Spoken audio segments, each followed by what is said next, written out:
Your Technology Tutor Program, Episode 10. Today's topic, Common Computer Tech Support Questions and Answers. Welcome to the Your Technology Tutor Program, where you'll learn how to be more successful using personal technologies like Mac computers, iPhones and iPads, useful software, cool web tools, videotaping and editing, digital photography, and more. And now, here's the host of our program, Your Technology Tutor, Chet Davis.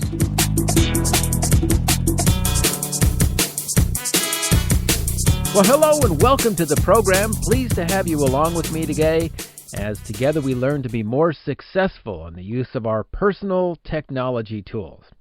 Well, today's program is an interesting one. I kind of talked to a bunch of friends, some friends who are beginning computer users and some who are what I would call experienced computer users, kind of jogged my own memory banks, helping people out.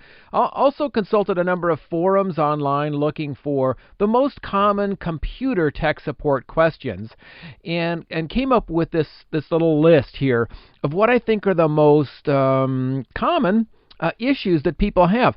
Not to point light of it and not to celebrate the fact, but to share the solutions, because if lots of people are having similar issues, similar problems, similar challenges, well then if we all know some of the tricks and solutions, we can prevent them and deal with them if and when we have them. So that's, so it's less about the problem itself, the challenge, the issue, and more about the solution. So if it ever sticks up for you, you can, deal with it. All right. First of all, one of the first ones is maybe a good one to start with, and that is, hey, Chet, my computer won't start. Well, you'd be surprised how many times this issue is resolved by someone flipping a switch. So first of all, make sure your computer's plugged in, that the power supply is plugged into the computer itself, and also on the other end, at the wall. If you have a power strip or a surge protector, make sure that power strip and surge protector is plugged in, and if there's a power switch on it, make sure that that's turned on. If you're using, again, a surge protector or a UPS, which is an uninterruptible power supply, make sure that they're both turned on and functioning properly. What I recommend and what I've done in cases like this where I'm like, wait a minute, this should be turning on, whatever kind of equipment it is, plug something else in that same power outlet to make sure there's power there. What we're doing is, some folks call this, problem solving. We're trying to figure out, okay, this piece of equipment doesn't seem to be working.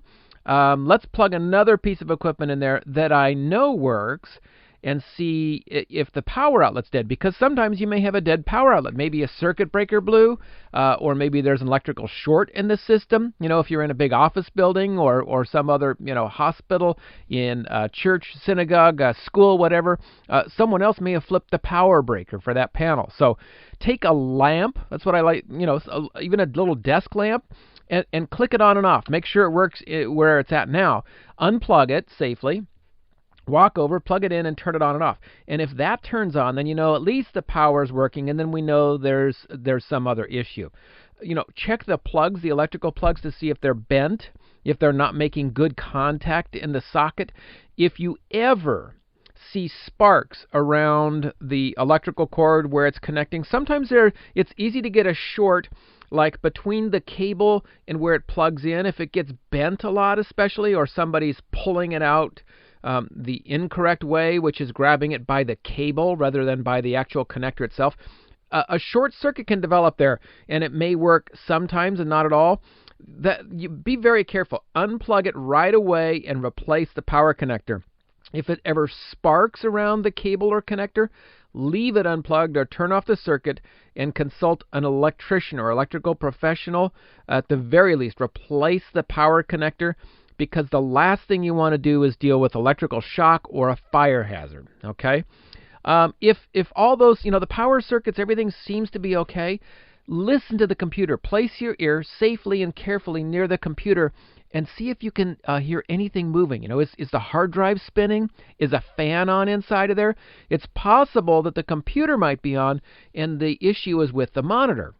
Of course, make sure your monitor is turned on, powered on, and all the plugs are securely connected in the monitor, both the power and also if you're using like a VGA cable going to an external monitor, make sure those are plugged in and plugged in the right spot. And then sometimes many of us are dealing with newer monitors, fancy computer monitors, HD monitors, even home entertainment monitors. You can plug a computer in. Make sure in the menu that you have selected the proper input. It's very easy on some of these monitors that have, I've got monitors that's got HDMI, it's got DVI, it's got VGA, it's got analog video, USB ports, and each of them feed the signal from a different connector. And depending on where you have the monitor set up, that monitor is looking for the signal from that area. So if you or someone's bumped that menu, it's possible that the monitor is on and it's looking for the signal in different locations. So make sure it's looking to the right avenue. If none of those work, it's time to call the tech support line for your computer company, and if it's out of warranty, and if you'd rather disconnect, safely pack it up and take it to the local computer service supply center and look for help there. Okay, a more easy problem but equally frustrating is you can't log on. Okay, if you have multiple accounts on your computer and you log on separately, or if you're simply trying to log into a website and it's not letting you, you might be surprised, as I am, that and I've caught myself doing this, one of the reasons people can't log in these experiences and these circumstances is that they have the caps lock down on their keyboard. And it's like, oh, doggone it, because many passwords are case sensitive. When it says it's case sensitive, that means that if it's an uppercase A, the computer treats that entirely different from a lowercase a capital A, and a small a. It treats them as different characters. Sometimes when you're putting in passwords on a website, there's a little indicator. It says caps lock on. That's a clue to you as well that is a case sensitive. Some passwords are not, but many are today. So pay attention to that, because that'll cause your password to behave entirely different, and it's just the same as typing in the incorrect letters. All right, next issue. This has happened to me a couple times and people I've talked to. It's not that common, but if it does, I want to plant this seed in your brain because it'll jog your memory instantly. If your computer appears to have a mind of its own, like typing the same letter or series of letters over and over, or if it's just beeping at you, boop, boop, boop, boop, boop, boop, boop. Well, that's a bad sound effect, but I think you get the idea. It's what happens. What can happen is sometimes something might fall and rest on your keyboard. So if a book, maybe next to your desk, falls on the keyboard and is laying on the keyboard, or what I've done, and I'm confessing here, I'm guilty.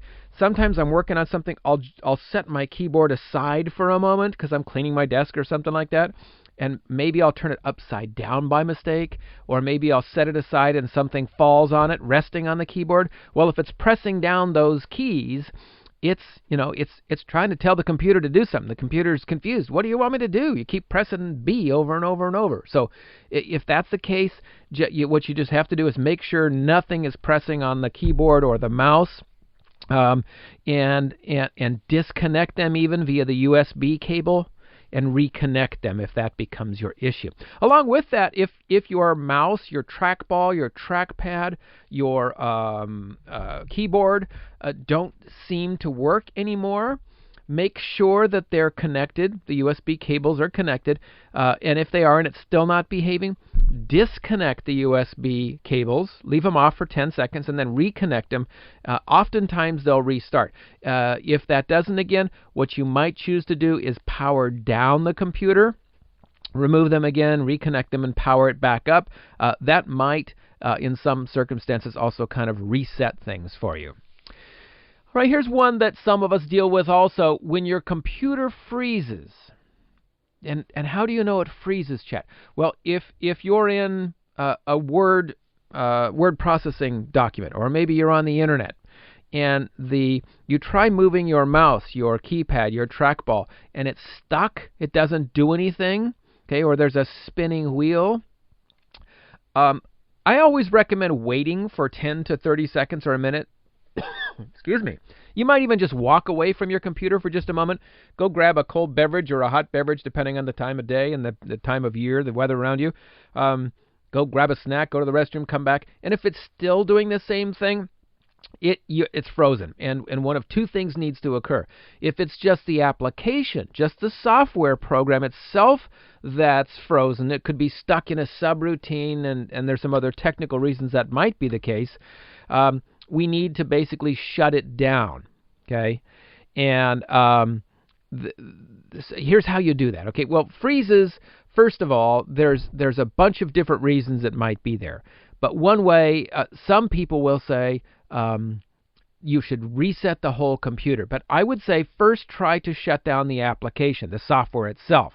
If you're using an Apple computer, a Mac computer, press Command, Option, and Escape. Those three characters on your keyboard. Command, Option, and Escape. Okay? Command, Option, and Escape. That opens what we call the Force Quit menu. Then it lists the programs that are active and running. Select the program that's causing the problem, that's frozen, and then click OK. The menu will ask you again, are you sure you want to do this? Because the latest changes may not be saved. Then click OK, and it should shut down that application. Now, if the whole computer's frozen and nothing's moving, you can't click on any program, then you need to restart your computer. Okay? Oftentimes, press and hold the power button, and that'll often work on both Mac and Windows computers until the computer turns off. Okay? Then let it stay off for a minute or two. Let the power drain from the unit before starting it instantly right back up again. But after that time period, go ahead and restart, and hopefully it'll get working again. Now, if you're on a Windows computer, to open up the shutdown option, most people will choose to use Control-Alt-Delete keys and then select the process that's running, displayed in the menu, that you wish to end or quit. Here's an annoying issue that I had on my Windows computer last year. And my computer at that point in time was shared amongst a couple individuals who shall remain nameless in the household. Anyway, when a message pops up on your screen repeatedly telling you need to buy a security program, your system is at risk, serious files have been discovered, you need to download our software to save it. Well, here's the problem. The message is adware. It's called adware. There's software, there's spyware, there's malware, there's adware.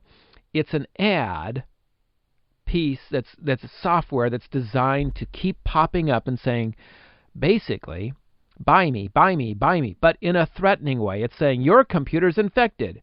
You know what's amazing? Oftentimes the computer is not infected. It does not have a computer virus or other problem. However, the manufacturer's just getting you to, number one, click and purchase, thereby collecting some of your money. Sometimes they can be a scam, a hacker, and they're harvesting your credit card information.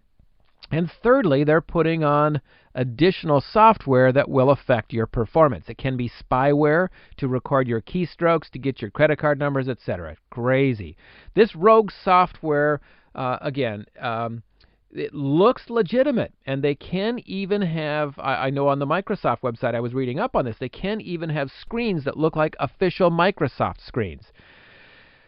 Scary stuff and unfortunate. So here's the thing. You really should, before you try any of that, run some antivirus software. If you're on a Windows computer, do a free scan with the Microsoft Safety Scanner. The Microsoft Safety Scanner. And I'll have the link for that in the notes for today's program. Now, this Windows program checks for and removes viruses, eliminates junk on your hard drive, and improves your PC's performance. So if you're not comfortable with any of this process, consult a friend who's computer savvy, or take your computer to a reputable service center. Purchasing those things online, again, usually will not result in a solution for you. It'll just dig your hole a little bit deeper. So just be careful of those. the long story short, the moral of the story is you and I ended up with that originally because we clicked on a file that looked like something we needed. So just be aware of that. Now, I've typically seen those mostly on Windows-based computers, on the Windows OS, and I have not seen that particular issue on a Mac, though Macs are reporting stories more and more of security threats and opportunities where folks have gotten inside on the software, and some people. So Mac is not immune, but that particular issue does tend to be more of a Windows situation. All right, next kind of issue is, hey, my Wi-Fi has quit on me. Well, first check to make sure your modem and router are powered on. You can see there's a power light, right? Then check the lights on your gear. Oftentimes, the more contemporary equipment has green lights indicating performance. Sometimes a blinking light if there's activity, and otherwise just a solid light to indicate everything's cool. If you see a yellow or an orange light or a flashing yellow or orange light, consult the owner's manual of the equipment because it's probably a strong indicator of some issue, and it oftentimes is giving you the key for what that is. So, if you have a green light on the modem, okay, and the modem, again, is the piece of equipment that is connected to either the cable or whether it's the cable TV cable or the telephone cable that the installer provided you that gives you service from your ISP, your Internet Service Provider.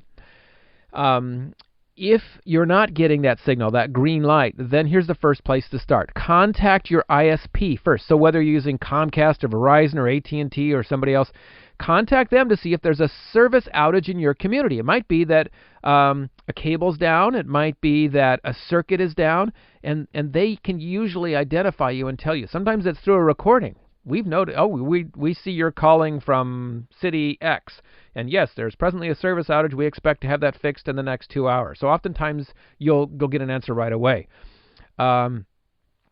If there is not a service outage in your community, here's something to try. Call the ISP technical support line, because oftentimes they can do a reset from their end. Even on the phone in their office, they can do a reset. They send the signal down the line to reset your modem. They can even often diagnose whether your modem is no longer working correctly. They can actually see the history of your modem. Okay? If your modem appears to be fine, make sure first that all your cables are connected. Again, there should be a cable connecting from your ISP into the modem, and then a cable from your modem to the router input. If you are connected to your router via a cable, ensure the cable is securely attached to both your computer and the router. If you're going wirelessly, of course, there won't be a wire between your computer and your router. If you check all the cables and that seems fine, well, then what you need to do is reset both the modem and the router. You might check with your ISP, but generally speaking, here's the process that most every ISP, Internet Service Provider company, recommends. First, power down, turn the power off on both the modem and the router, and even your computer. Safely shut it down following the shutdown procedure. Some people even recommend disconnecting the power cable, from the wall, from the outlet, from the power strip, for both the modem and the router, and leaving them off for 30 seconds to 2 minutes. So they're off, totally off. No power's going in the device for like 2 minutes. Then, it's a step-by-step. Turn the modem on and wait for 1 to 2 minutes. Then all the lights should go green. Then restart your router, turn the router on, and then your computer. So the process, the steps are modem, then router, then computer. If the problem persists, I'm afraid then you need to contact your ISP for additional device. They may say, well, we need to replace the modem, there's problems with your router or the computer, and there, of course, are setup issues. This is not about setting up your internet service for the first time. Instead, it's about, you've had success before, and now it's identifying what the problem is that's changed. And of course, I should have said one of the first things, too, is to go into your control panel for their network settings and make sure you are configured properly. Those of you on the Macintosh computer, you may know in your settings, and I will have a video on my YouTube channel for this week, how to select a different network in your settings menu. And it's very easy. There is even a step-by-step process set up in the Mac, as there is in the Windows environment, that lets you find local Wi-Fi networks and choose to join them, and it will even diagnose if there is an issue.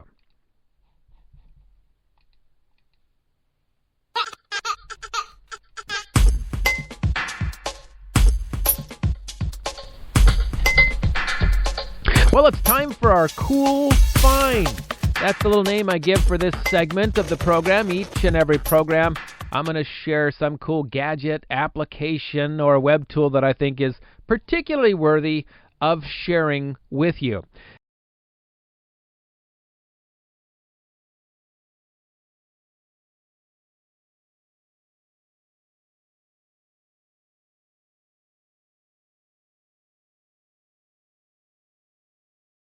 Atlanta, Georgia, but they do, you'll find them all over North America and even all around the world.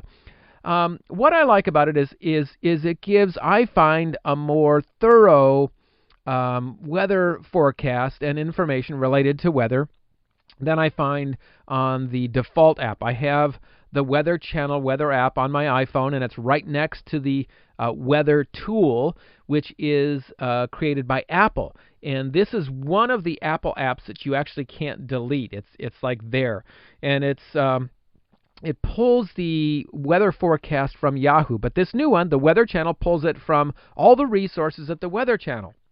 Now, things I like about it, again, it provides a more detailed forecast, more information. In the weather menu, in the forecast section, there are 4 different tabs. You have now, so in other words, the weather that's right now, because we can't stick our head outside and see what it's like, right?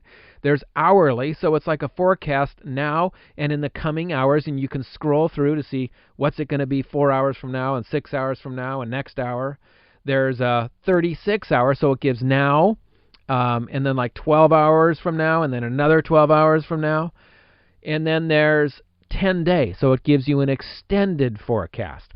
In the now forecast, it even provides me with information like sunrise and sunset times, which I like if I'm on vacation somewhere or doing business somewhere, and I know it's helpful for me to know the sunset times. I know when it gets dark, when I can go out and travel. I'm a photographer and a video producer, so I like to know when sunrise and sunset occurs. It even gives me humidity and the UV index, so if I'm going to the beach, I know how much of my SPF to use on my sunscreen. Now, you can even call up the weather radar under the map section and even see weather-related videos, forecasts, and even the seasonal pollen count for those of us who wrestle with hay fever. I felt like I should have cued a sneeze right there. But, the Weather Channel app is available for both iPhone, and there's a separate version for iPad. It offers extended information because it's got more screen space.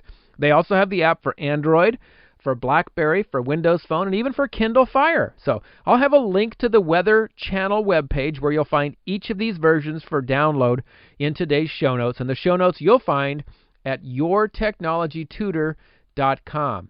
yourtechnologytutor.com/10, number 10, just the 10, because this is episode number 10. All right, on to our common computer tech support problems or issues and solutions. Hey, my mouse is not working well. It doesn't seem to slide smoothly. If you're working with a mouse or what we call a trackball, well, you'd be surprised. If it's a mouse, flip it over, and there's like a little plastic, not a shield, but a case. And you twist that, even just like a quarter turn, and that allows you to pull out the little ball, the mouse ball. And you'd be surprised. Clean that baby out. Wash the ball with soap and water, or if it's solid, you can just wash it with rubbing alcohol. Clean the little rollers inside the mouse. They probably have junk on them, accumulated junk from your desk. Trackballs can accumulate all kinds of junk from your hand rolling over it.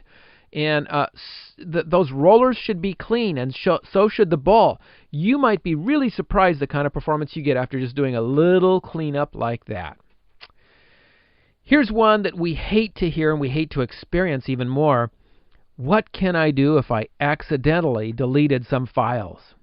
Maybe they were files for a big report. Maybe they were a bunch of photos, and you or somebody accidentally deleted them. They put them in the trash, and they clicked empty trash or empty recycle bin. Well, first of all, the best thing you can do is nothing. Here's why. When you delete or recycle files by putting them in the trash or the recycle bin on your computer, and then click the delete or empty recycle bin, it's not actually removing those files from your computer. Some people are really surprised by that. You'd think, okay, I'm deleting them. You're not. What you're doing is you're now marking them, saying to the computer, dear computer, it's okay if you erase these files, if you record over them when you need to in the future. So it marks them for empty space, but they're still there. That, by the way, is why security experts, always see them walking into some high-end criminal and taking the computer out of their apartment or their office, whatever. It's because a lot of times files are still there and they can retrieve them. So here's the thing. Why I said don't do anything, because if you continue to use it and save lots of data, then the risk is it's going to record over those files. And if it records over those files, it becomes very difficult to retrieve them. Sometimes professional high-end file retrieval companies can go in there and pull that off, but most of the times it's a goner. Okay, so I'm going to put again notes in the some suggestions in the show notes. There are free software applications and paid software applications that you install on your computer that you can use to recover those files. So what it does is you select the drive, the hard drive that the files were stored on. It does a complete scan there, and it'll show you the files that were marked for deletion but are still there. And usually it'll say able to recover, good chance, maybe, can't do it. And then you go through the process to actually recover that file. It brings it back out. Now, again, to use a really, really good application, you can pay anywhere between $69 to several $100 of these. Some are freeware. Some of the freeware applications identify the files, and then you have to pay to get it retrieved. But if it's that important, it's nice to know there is a solution out there, isn't it? Okay. Next item. Hey, Chet, my computer is too slow. Well, there's a lot of different things. If your computer's always been slow, I'm afraid it's just time to buy a new computer. But you already knew that. You were hoping that we'd be able to speed it up. No, not the case. Well, one of the things, if you're using in what I call RAM-intensive programs, if you're using stuff like a video editing application, or if you're using a high-end image or photo editing application, maybe you're running Adobe Photoshop, Max Aperture, something like that requires lots and lots of information, you may benefit from increased RAM.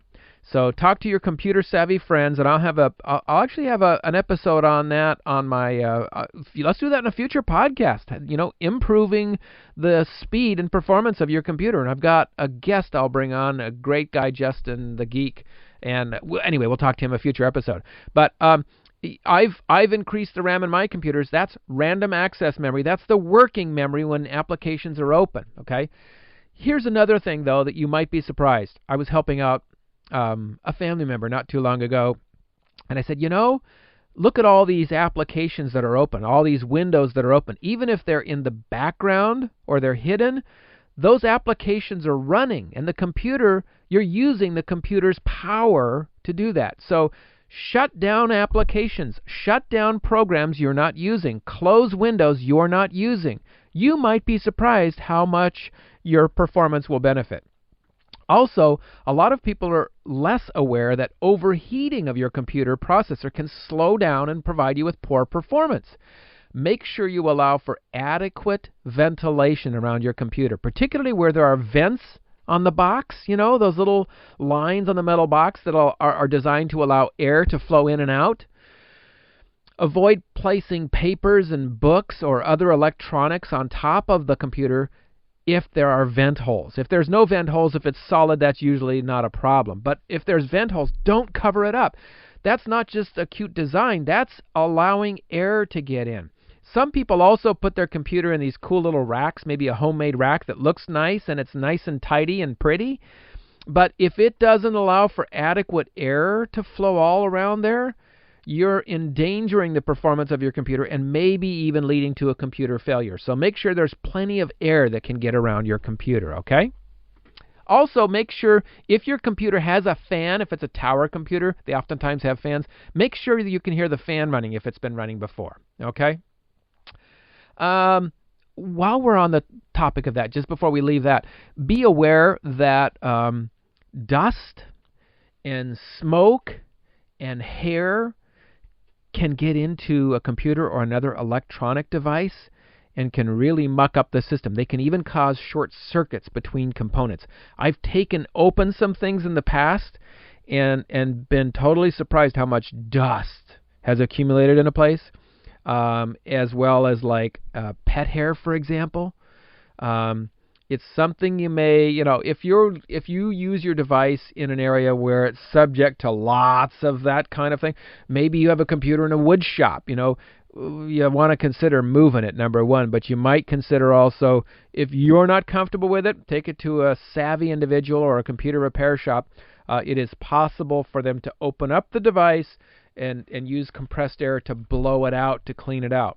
Now, if you're not comfortable, never go into a computer or another electronic device, especially with the power on. Never, never, never. The risk of electric shock and death is there, and it's true and real. So be aware of that, but that just might be something to clean it out. All right, just winding down here, just a couple more. Hey, my computer won't print. This is a common one. Well, first of all, is the printer turned on? You might be surprised how many times that, oh, thanks, I never had to turn it on before. Well, because somebody maybe never turned it off before. If that's the case, turn the power off on your printer, leave it off for 30 seconds, turn it back on. Check to make sure, all the plugs are connected, and if you're connected like via USB, make sure your USB plug is in the computer, seated all the way in, because it might be barely connected and not really. It looks like it's connected, but it's not. Plug it all the way in. What I recommend is pull your USB cable out, then push it all the way back in. That makes it secure connection. And make sure it's connected as well on your computer, wherever that goes in. Make sure there's paper in the printer. Is it feeding properly? It's not jammed. Are the ink cartridges empty? Because sometimes that indicator, it won't print if it doesn't have ink. But, and here's a common one that a lot of people ask, I'm just printing a black and white document. I'm using black text. Yeah, I know my magenta has run out, but well, you know what? Strangely enough, most computer printer manufacturers, the printer will not print even if a color ink is out and it's only a black and white document. So you have to put new ink into it. Okay. And then you want to go to the control panel, depending on the brand of the computer you're using, and make sure you have the correct printer chosen. I've done this too, because I've gone on a trip and I used a printer, when I set up for a workshop somewhere, I selected one of their printers. And if that printer from that workshop way over there and, wherever was selected still, it's not going to print because it wants to print to computer X instead of my Epson printer that's at home here. Okay? All right, lastly, if your computer's making a noise, hey, Chet, my computer's making a grinding noise or a really funny noise. Well, usually that's a hardware issue. Big problem. What I would do is, if you haven't done it recently, shame on you, but do it now. Back up. Back up your data right now, today, right now. Okay? Then get it into a reputable computer supply store. If you have a tech-savvy friend, bring them over and have them check it out. It could be that the fan is going bad. It could be that the hard drive is going bad. There's a number of different things that is a result, and it's usually not good news. Usually it's a hardware that needs either replacing or repairing. All right. We're going to close today with a funny one. I found as I was looking on the internet for some other ideas about today's program, funny tech support problems. Some of them are funny only if you're very technologically savvy, because they're kind of newbie questions. If you're newer to technology, questions are welcome, and that's why I'm here. But I thought this one was a little bit entertaining. So this woman called the Canon help desk with a problem because she couldn't get her Canon printer to work. The technician asked her, are you running your printer under Windows? The woman responded, no, my desk is next to the door.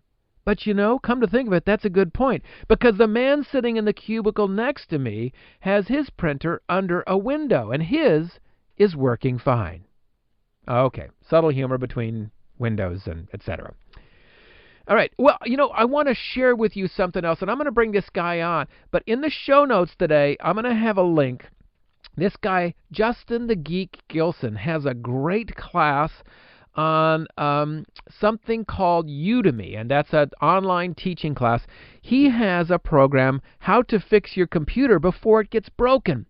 And this is especially valuable if you're running a Windows-based computer. Justin takes you through a whole bunch of operations to help you get your computer running good, running now, running well, to prevent you from dealing with tech support later and saving you upwards of, $50, $100, $300. Some of these repairs really aren't doing that much that you can't do at home. So again, I'll have that link for you in the website. That's it for today's program. I'm so happy you could join us today. Great to have you along. The links presented in the program today, along with a summary and additional notes and resources, will be posted in the show notes. You'll find those on my website at yourtechnologytutor.com/10. Next program, our topic is common video questions. Until then, your technology tutor, Chet Davis, signing off. Have a great rest of the day.